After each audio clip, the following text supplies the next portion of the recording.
ഇവളത്തെ പറഞ്ഞാൽ മതി, ഇവള് വരച്ച് ഡിസൈൻ ചെയ്ത് തരും. എന്ത്? ഇവക്കെ 2 ടാറ്റു പഠിക്കാനുണ്ട്, അതാണ്. ആർട്ടിസ്റ്റ് കൂടെ ഉള്ളത് ഞാൻ ഓർത്തില്ല. നിനക്ക് ഇഷ്ടമുള്ള ടൈപ്പ് ഏതാന്ന് പറഞ്ഞാൽ മതി, ഞാൻ വരച്ചുതരാം. എനിക്കും ഇഷ്ടമാണ് ടാറ്റു ചെയ്യാനൊക്കെ, പക്ഷെ പേടിയാ. ബെസ്റ്റ്. നീ ടാറ്റു അടിച്ച ആര് കാണാൻ? പോടെ കളിയാക്കാതെ, അവൾക്കും ഇല്ലേ ആഗ്രഹങ്ങള്. ഡി അടുത്ത് നമുക്ക് ടാറ്റു അടിക്കാൻ ഒരുമിച്ച് പോകാം കേട്ടോ, നീ ഇവിടെ വരണേ. എൻ്റെ ഗായത്രി, നീ ഓരോന്ന് പറഞ്ഞ് അവളെ സമാധാനിപ്പിക്കണ്ട. ടാറ്റു ആണെങ്കിലും ഡ്രസ്സിങ് ആണെങ്കിലും അവനവന് ചേരുന്നതേ ട്രൈ ചെയ്യാവൂ. സത്യം, ഇവള് വെളുത്തിരിക്കൊണ്ട് ഇവള് ടാറ്റു അടിച്ചു കഴിഞ്ഞാൽ നല്ല ലുക്കായിരിക്കും. പക്ഷെ അവള് ടാറ്റു അടിച്ചു കഴിഞ്ഞാൽ ഒരുമാതിരി ചൊറി പിടിച്ച പോലെ ഇരിക്കും. അല്ല അത് പോട്ടെ, എന്തായി നിന്റെ കല്യാണ കാര്യം? കഴിഞ്ഞ ആഴ്ച കാണാൻ വന്ന കൂട്ടരുടെ ആലോചന പ്രൊസീഡ് ചെയ്യാൻ സാധ്യതയുണ്ട്. എങ്ങനെയുണ്ട് പയ്യൻ, ഇഷ്ടായോ? എൻ്റെ ഇഷ്ടമൊക്കെ ആര് നോക്കാനാ? കല്യാണം ഉടനെ കാണൂ? അറിയത്തില്ല, എല്ലാം ഒത്തു വന്നാൽ ഉടനെ ഉണ്ടാവും. അതായത് ആ പയ്യന് എന്നെ ഇഷ്ടമായ ഉടനെ കല്യാണം ഉണ്ടാവും. അല്ലാതെ എൻ്റെ ഇഷ്ടമോ ഇഷ്ടക്കേടൊന്നും ആർക്കും അറിയാം. ഡേ മോളെ, 25 വയസ്സല്ലേ ആയിട്ടുള്ളൂ. ഒരു 30 വയസ്സാവുമ്പോഴല്ലേ ഒരു മെച്യൂരിറ്റി ഒക്കെ ഉണ്ടാവത്തുള്ളൂ. അപ്പൊ പോരെ ഈ കല്യാണമൊക്കെ. നീ ഇവള് പറയണമെന്ന് കേട്ടോണ്ടിരിക്കല്. നല്ല വല്ല വന്നു കഴിഞ്ഞാൽ അപ്പം ഇറങ്ങി സമ്മതിച്ചോണം. ഇവക്ക് 30-32 വയസ്സായാലും ശരി, തന്നെ ആൾക്കാർ കെട്ടാൻ ക്യൂ നിൽക്കും. പക്ഷെ നിനക്ക് കിട്ടാൻ പാടാണ്. സമയത്ത് ഇപ്പം നടന്നില്ലെങ്കിൽ പിന്നെ വല്ല ഡൈവേഴ്സോ 2 കെട്ടോ അല്ലെങ്കിൽ വല്ല ഹാൻഡിക്യാപ്റ്റൊക്കെ കിട്ടുള്ളൂ. എനിക്കറിയാടാ, എനിക്കിപ്പോൾ 25 വയസ്സായി. എനിക്ക് 18 വയസ്സായപ്പോൾ തൊട്ട് എൻ്റെ അച്ഛനും അമ്മയും എനിക്ക് കല്യാണം ആലോചിച്ച് തുടങ്ങിയതാ. അതിന് വേണ്ടിയുള്ള സ്വർണവും പണവും ഒക്കെ അവർ സമ്പാദിച്ചിട്ടുമുണ്ട്. പക്ഷെ എന്ത് ചെയ്യാനാ, പെണ്ണ് കാണാൻ വരുന്നവർക്കൊന്നും ഈ കറമ്പി പെണ്ണിനെ വേണ്ട. ഈ കറുപ്പിനും വെളുപ്പിനൊക്കെ ഇപ്പൊ എന്താ കാര്യം? എല്ലാവരും മനുഷ്യർ തന്നെയല്ലേ? നിന്നെ പോലെ വെളുത്തവർക്കൊന്നും അത് പറഞ്ഞാൽ മനസ്സിലാകത്തില്ല. നിറത്തിന്റെ പേരിൽ വേർതിരിവ് അനുഭവിച്ചവർക്ക് മാത്രമേ അത് മനസ്സിലാകത്തുള്ളൂ. അങ്ങനെ ഒരു വേർതിരിവൊന്നും ഇല്ലാത്ത കറുത്തവരെയൊക്കെ മനുഷ്യരായിട്ട് കണക്കാക്കുന്ന ആരെങ്കിലും എൻ്റെ ലൈഫിൽ വരുമായിരിക്കും. ഇപ്പൊ അങ്ങനെ ഒരാൾ വരാനുള്ള പ്രാർത്ഥനയിലാണ് ഞാൻ.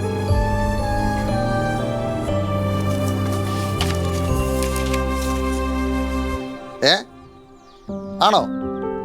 എന്നാ ഇന്ന് വൈകിട്ട് അവരോട് വരാൻ പറ. അതൊക്കെ നമുക്ക് ഒപ്പിക്കാവുന്ന, അതൊന്നും കുഴപ്പമില്ല. ശരി. എന്താ അമ്മ? മറ്റേ കൂട്ടർക്ക് നമ്മുടെ ഈ ബന്ധത്തിന് താല്പര്യമില്ല. നന്നായി. അല്ലെങ്കിലും അന്ന് എന്നെ പെണ്ണാണാൻ വന്നപ്പോൾ അവർ എന്നെ ഒന്നും അല്ല നോക്കിയത്. ഇവിടെ സ്ഥലം എത്ര സെന്റ് ഉണ്ട്, നമുക്ക് വേറെ എവിടെയൊക്കെ പ്രോപ്പർട്ടി ഉണ്ടെന്നൊക്കെ അല്ലേ അവർ നോക്കിയത്. എടില്ലേ, നമുക്ക് ആ മില്ലിന്റെ അപ്പുറത്തുള്ള 25 സെന്റ് സ്ഥലം അങ്ങ് വിൽക്കാൻ ഏർപ്പാടാക്കിയാലോ? ഞാൻ ആ ബ്രോക്കർ റിവ്യൂ ഒന്ന് കണ്ടിട്ട് വരാം. അതെന്തിനാ ഇപ്പൊ വിൽക്കുന്നേ? മോളെ, നല്ല ഒരു ആലോചന വന്നിട്ടുണ്ട്. പയ്യൻ ഗൾഫിലായിരുന്നു, ഇപ്പൊ നാട്ടിലുണ്ട്. പ്രത്യേകിച്ച് ഡിമാൻഡ്സ് ഒന്നുമില്ല. ദയവായിട്ട് കൊണ്ടുവന്ന ആലോചന. ഡിമാൻഡ്സ് ഒന്നും ഇല്ലെങ്കിൽ പിന്നെ എന്തിനാ സ്ഥലം വിൽക്കുന്നേ? മോളെ, പയ്യൻ കല്യാണം കഴിഞ്ഞാലും നമ്മുടെ കൂടെ നിൽക്കും. പിന്നെ ഇപ്പം ജോലി ഇല്ലാത്തതുകൊണ്ട് ഒരു ബിസിനസ് തുടങ്ങാൻ കുറച്ച് തുക കൊടുക്കണമെന്ന് അവർ ആവശ്യപ്പെട്ടിട്ടുണ്ട്. അതൊക്കെ വേണോ അച്ഛാ? നല്ല കൂട്ടരാ മോളെ. അവൻ ബിസിനസ് ഒക്കെ ചെയ്ത് പൈസ ഒക്കെ ഉണ്ടാക്കിയിട്ടുണ്ടെങ്കിൽ നമുക്ക് തന്നെയല്ലേ ഗുണം. എന്താ അമ്മ ഇത്? സ്ഥലം വിറ്റ് കാശുണ്ടാക്കി പറഞ്ഞയക്കാൻ വേണ്ടിട്ട് ഞാൻ നിങ്ങൾക്ക് അത്രയ്ക്ക് വലിയ ബാധ്യതയാണോ? അല്ല, ഞാൻ കറുത്തു പോയത് എന്റെ കുറ്റമാണോ? മോളെ, നിന്റെ നല്ലതിന് വേണ്ടിയല്ലോ ഞങ്ങൾ ഇതൊക്കെ പറയുന്നത്. കറുത്തിരിക്കണ പെങ്കൊച്ചിനെ എങ്ങനെ കെട്ടിച്ചു വിടാനെന്നൊക്കെയാണ് ബന്ധുക്കാരൊക്കെ പറയണത്. അവരുടെ മുമ്പിൽ നിന്നെ ഒരാളെ ഏൽപ്പിച്ച് അന്തസ്സായിട്ട് കെട്ടിച്ചു വിടണമെന്ന് ഞങ്ങളുടെ ഒരു ആഗ്രഹവും വാശിയല്ലേ. നിങ്ങളുടെ വാശി, നിങ്ങളുടെ ഇഷ്ടം, നിങ്ങളുടെ ചോയ്സ്. കറുത്തു പോയതിന്റെ പേരിൽ ഒരു ലൈഫ് പാർട്ണറെ ചൂസ് ചെയ്യാനുള്ള ഫ്രീഡം പോലും എനിക്കില്ലേ? നിനക്ക് എന്താ കാര്യം പറഞ്ഞാൽ മനസ്സിലാകാത്തെ? എത്ര ആലോചനകൾ വന്നു, എത്ര ആൾക്കാരെ നമ്മളെ കാണാൻ വന്നു. എന്തെങ്കിലും ശരിയായിട്ടുണ്ടോ? മോളെ, നമുക്കും ഉണ്ട് കുറ്റങ്ങളും കുറവുകളും. അപ്പൊ ചില വിട്ടുവീഴ്ചകളും നമ്മളും ചെയ്തു കൊടുക്കണ്ടേ? ഞാൻ ജനിച്ചപ്പോ തൊലി കറുത്തു പോയത് എന്റെ കുറ്റമാണോ അമ്മേ? എടി മോളെ, അവൾ അങ്ങനൊന്നും ഉദ്ദേശിച്ച് പറഞ്ഞതല്ല. അത് അവിടെ വിഷമം കൊണ്ട് പറഞ്ഞതാ. നീ അതൊന്നും കാര്യമാക്കേണ്ട കാര്യമൊന്നുമില്ല. പുതിയൊരു കൂട്ടർ വിളിച്ച് ഇങ്ങനൊരു ആലോചന ഉണ്ടെന്ന് പറഞ്ഞപ്പം ഞാൻ അച്ഛൻ വേറൊന്നും ഓർത്തില്ല. അവരിന്ന് വൈകുന്നേരം നിന്നെ പെണ്ണ് കാണാൻ വരുമെന്ന് പറഞ്ഞു. ചെറുക്കനാണെന്നുണ്ടെങ്കിൽ നിന്റെ ഫോട്ടോ കണ്ടിട്ട് ഓക്കെ ആണെന്നാ പറഞ്ഞു. അവനത് കെട്ട് കഴിഞ്ഞിട്ട് ഇവിടെ നിൽക്കാമെന്നും പറഞ്ഞു. വേറെ ഡിമാൻഡ്സും ഒന്നുമില്ല. പിന്നെ നീ എന്നും ഞങ്ങളുടെ കൺമുന്നിൽ തന്നെ കാണുമല്ലോ എന്ന് ഓർത്തപ്പം അച്ഛൻ വേറൊന്നും ചിന്തിച്ചില്ല. അച്ഛൻ എപ്പോഴെങ്കിലും എനിക്ക് എങ്ങനെയുള്ള ഒരാളെയാ വേണ്ടതെന്നൊന്ന് ചോദിച്ചിട്ടുണ്ടോ? എനിക്ക് എങ്ങനെയുള്ള ഒരാളെ ഇഷ്ടമെന്നെങ്കിലും ഒന്ന് ചോദിച്ചിട്ടുണ്ടോ? അന്ന് നീ ഒരു കാര്യം ചെയ്യും, ആരെങ്കിലും പോയി കണ്ടുപിടിച്ചിട്ട് വാ. അത് പ്രേമമാണെന്നുണ്ടെങ്കിൽ എന്താണെങ്കിലും എന്ത് ജാതിയാണെന്നുണ്ടെങ്കിലും അങ്ങോട്ട് കെട്ടിച്ചേരാം. അതൊന്നും ഇതുവരെ നടന്നിട്ടില്ലല്ലോ. എൻ്റെ മോള് ഞങ്ങൾ പറയണത് കേക്ക്. നിന്റെ നല്ലതിന് വേണ്ടിയല്ലേടാ ഞങ്ങൾ പറയണത്. ചേട്ടൻ പോ, ബ്രോക്കറിന് പോയി കാണാം. നമുക്ക് എന്താന്ന് വെച്ച് സംസാരിക്കാം.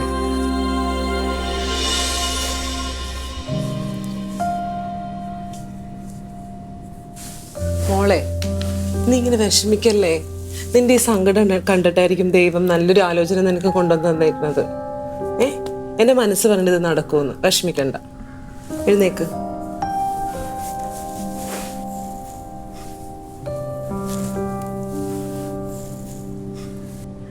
അമ്മ പറഞ്ഞ സത്യമാണമ്മേ. പണ്ട് സ്കൂളിലും കോളേജിലൊക്കെ പഠിക്കുമ്പോൾ എൻ്റെ കൂട്ടുകാർക്കൊക്കെ നിറയെ പ്രപ്പോസൽസ് വരും. വാലന്റൈൻസ് ഡേ ഒക്കെ ആയാലേ പൂവും ചോക്ലേറ്റും ഒക്കെ ആയിട്ട് ചെക്കന്മാർ പുറകെ നടക്കും. അന്നൊക്കെ ഞാൻ വിചാരിക്കും എന്നെ എന്താ ആർക്കും ഇഷ്ടമാവാത്തതെന്ന്. പിന്നെ ഇല്ലേ അമ്മേ, ഒരിക്കൽ ഞാൻ കോളേജ് വിട്ട് വരുമ്പോൾ ഒരു സുന്ദരൻ ചെക്കൻ്റെ പുറകെ ഓടി വന്നിട്ട് എനിക്കൊരു കത്ത് തന്നു. അപ്പം ഞാൻ സന്തോഷം കൊണ്ട് എനിക്കങ്ങ് തുള്ളിച്ചാടാൻ തോന്നി. പക്ഷെ അവൻ പറയാ, ഹലോ കറമ്പി, ഈ കത്ത് നീ ഞാൻ ധന്യക്ക് കൊടുത്തേക്കാം. ഞാനങ്ങ് ചമ്മി നാറിപ്പോയി. അന്നാ എനിക്ക് മനസ്സിലായത് അമ്മ നേരത്തെ പറഞ്ഞ എൻ്റെ ആ കുറവിനെ പറ്റി. പിന്നീടും കുറേ പേര് വന്നിട്ടൊക്കെ ഉണ്ട്. പക്ഷെ അത് പ്രണയവും മണ്ണാങ്കട്ടയോ ഒന്നും ആയിരുന്നില്ല. ഉദ്ദേശം മറ്റു പലതുമായിരുന്നു. അതിനു പിന്നെ നിറത്തിൻ്റെ ഒന്നും ആവശ്യമില്ലല്ലോ. എന്തൊരു ലോകമാണല്ലേ അമ്മ ഇത്. അതൊക്കെ പോട്ടെ മോളിപ്പോൾ അതൊന്നും ചിന്തിക്കണ്ട. ഇപ്പം അവർ വരുമ്പോൾ മേക്കപ്പ് ഒക്കെ ഇട്ട് കുറച്ചും കൂടി സുന്ദരി കുട്ടിയായിട്ട് ഒരു നിൽക്കണം കേട്ടോ. ഓക്കെ?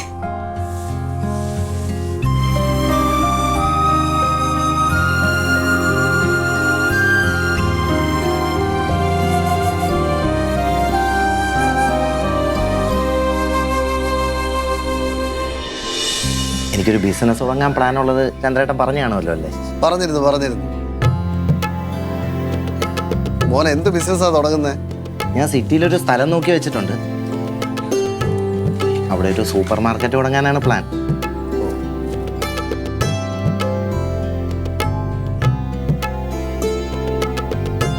എത്തിയും കഴിഞ്ഞാൽ പിന്നെ നമുക്ക് ആ ഇടപാടങ്ങ് ചെയ്താൽ. ഓ, നമുക്ക് സമ്മതമാണ്.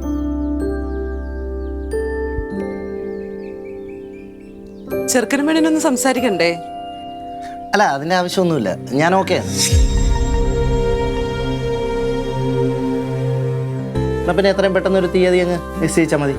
ഓ, ചന്ദ്രേട്ടൻ ഇറങ്ങിയല്ലോ. ശരി.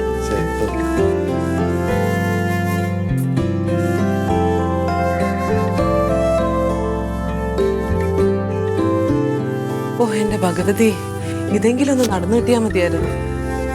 അമ്മ അയാൾ എന്നെ ഒരു തവണ പോലും ഒന്നും നോക്കിയില്ല. എനിക്ക് തോന്നുന്നു അയാൾക്ക് ബിസിനസ് തുടങ്ങാൻ എന്നെ കല്യാണം കഴിക്കുന്നതെന്നാ. നീ ഒന്നും മിണ്ടായിരുന്ന വേണ്ടേ? ദൈവത്തിന്റെ അനുഗ്രഹം കൊണ്ട് ഇവിടം വരെയൊക്കെ ഒന്ന് എത്തിച്ചത്.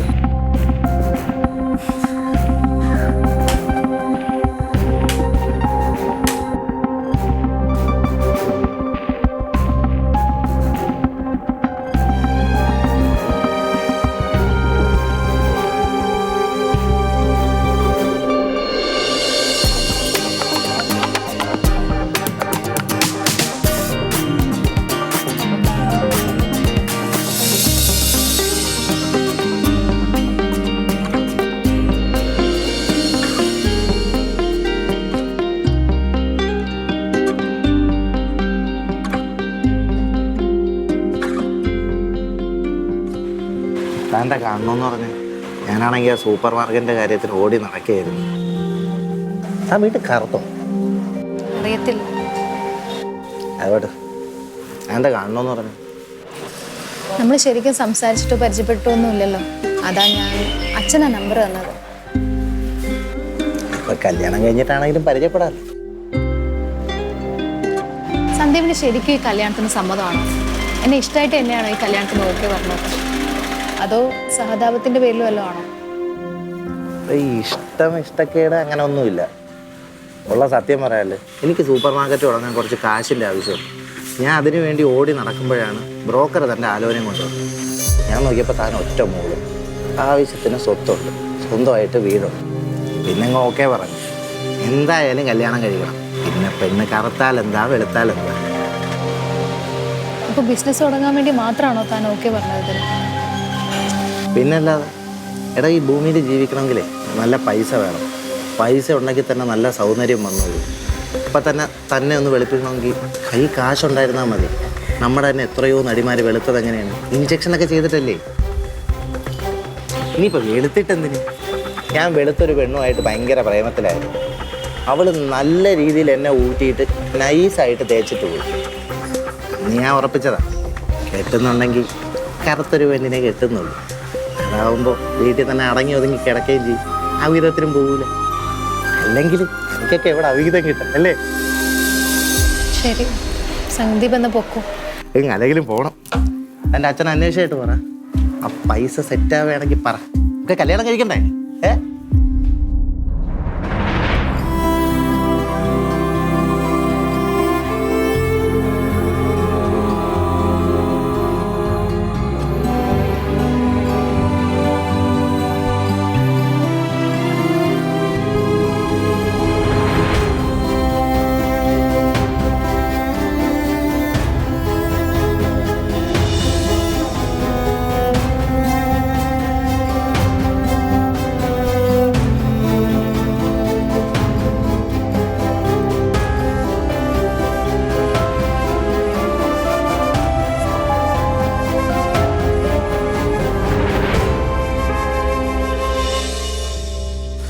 നമുക്ക് ഈ വീടൊക്കെ ഒന്ന് പെയിന്റ് ചെയ്യണ്ട ഏട്ടാ?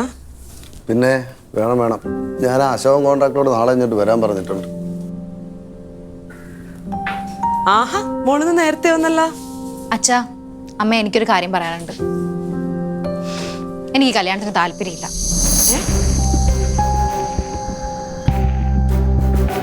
എന്താ മോളെ, എന്താ പ്രശ്നം? ഞാനിന്ന് സന്ദീപിനെ കണ്ട് സംസാരിച്ചിരുന്നു.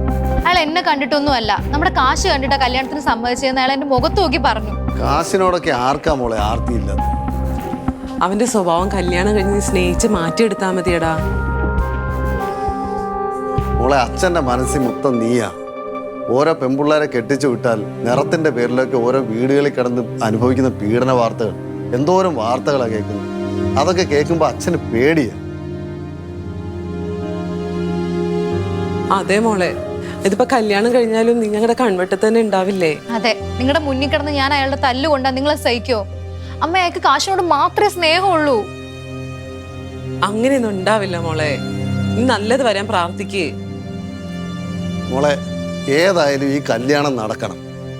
അച്ഛൻ എല്ലാവരും നിശ്ചയത്തിനും വിളിച്ചു കഴിഞ്ഞതാ. ഇനി ഇത് മുടങ്ങി കഴിഞ്ഞാൽ നാട്ടുകാരോട് ഉത്തരം പറയണ്ടേ? മോളെ, ഞങ്ങൾ ഇത് എന്തായാലും തീരുമാനിച്ചു കഴിഞ്ഞ് നീ ഇതിലൊരു ഒഴിവഴും പറയണ്ട. പ്ലീസ് അമ്മേ. ഒന്നും പറയേണ്ടതല്ലേ പറഞ്ഞത്?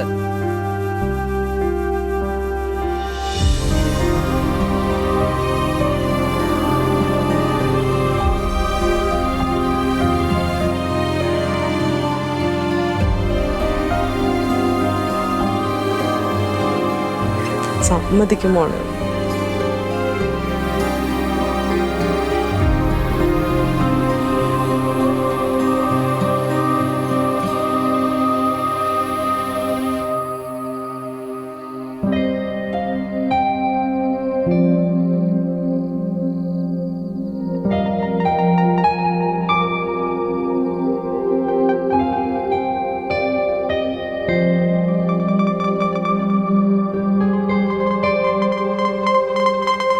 കറമ്പി,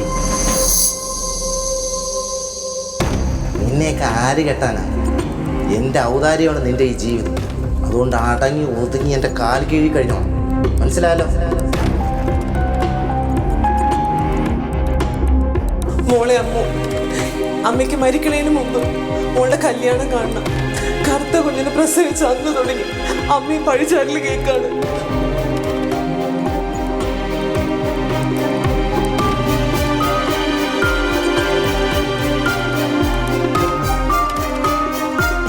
മോളെ, നമ്മുടെ സമ്പാദ്യം മുഴുവൻ കൊടുത്തിട്ടാണെങ്കിലും മോടെ കല്യാണം ഈ അച്ഛൻ നടത്തും. മോളെ.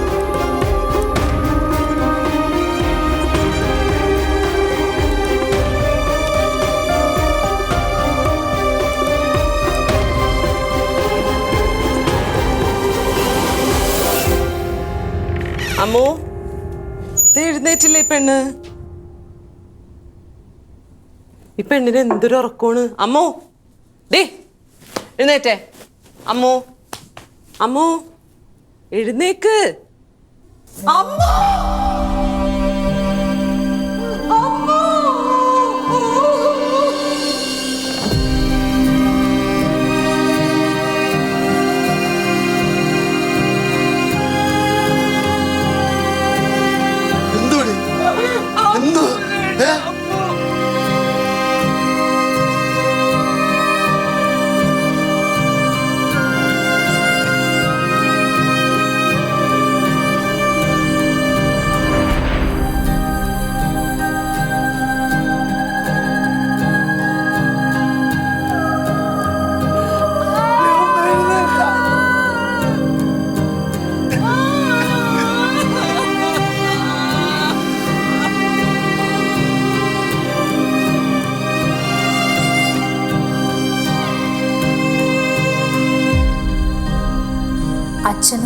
വയ്ക്കും. ഒരു കറുമ്പിയായി ജനിച്ചതിൽ ഞാൻ മാപ്പ് ചോദിക്കുന്നു. ഞാൻ കറുത്തു പോയതിൻ്റെ പേരിൽ എൻ്റെ അച്ഛൻ കഷ്ടപ്പെട്ട് സമ്പാദിച്ചതൊക്കെ അർഹതയില്ലാത്തവർക്ക് കൊടുക്കുന്നത് എനിക്ക് കണ്ടു നിൽക്കാൻ കഴിയില്ല അച്ഛാ. എന്നെ എൻ്റെ നിറം നോക്കാതെ ഉള്ളുകൊണ്ട് സ്നേഹിക്കുന്ന ഒരാൾ എന്തെങ്കിലും വരുമെന്ന് എനിക്കൊരു പ്രതീക്ഷയുണ്ടായിരുന്നു.